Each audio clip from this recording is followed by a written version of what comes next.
The iPad. It flat out dominates the tablet market as we speak, with something around 80% market share. But just as Android phones pulled up neck and neck with the iPhone, Android tablets could do the same.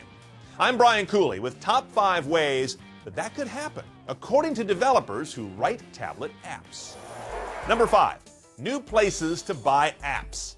iPad is of course tied to the iTunes Store, but the IDC research with developers says that while it's the biggest, not everyone thinks it's the best. You see, developers like freedom almost as much as they like beer. So Steve-O's parental ways in the iTunes Store have them always seeking looser ground. Developers would also like to have multiple app stores for any given tablet, like Amazon and Android Marketplace and many others. The number 4 way developers tell IDC research that Android can beat Apple in the tablet game is the Honeycomb OS, kind of a secret weapon. This is that new version of Android specifically built for tablets. It debuts first on the Motorola Xoom, which was CNET's Best of CES award winner for 2011. And for the first time, it'll give us an Android flavor that really stretches out and rocks a larger screen. Plus, support for multi-core processors, built-in management tools for business customers too. That could also fuel a lot of sales. Number 3, more bells and whistles. Let's face it, Apple has the knack of giving you less and convincing you it's more. Don't know how they do that. But things like cameras, expansion ports, different sizes, 4G, oh yeah, and flash support so you can actually use the web, those might all print with consumers in ways that the iPad doesn't and may never do.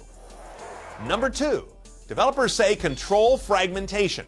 This is kind of under the hood, but it's key. You see, there are many flavors of Android at any given time. You've probably seen all these. 2.1, 2.2, 2.3, Honeycomb is 3.0. They're all out there in the wild competing for consumer attention. Then add the various skins that hardware makers put over Android to make it look like their own deal. Now you got a serious threat of confusing people to death and getting them to flock back to the land of simple, Steve's house.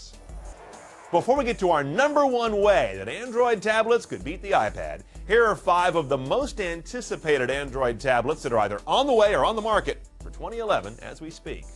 Kind of a formidable onslaught, wouldn't you say? Okay, the number 1 way developers think that Android tablets can outshine the iPad is be cheaper. That's right, this is Apple's Achilles heel. Their stuff's expensive, and a lot of folks like cheaper. Imagine that. The iPad starts at $500, goes up to about $830.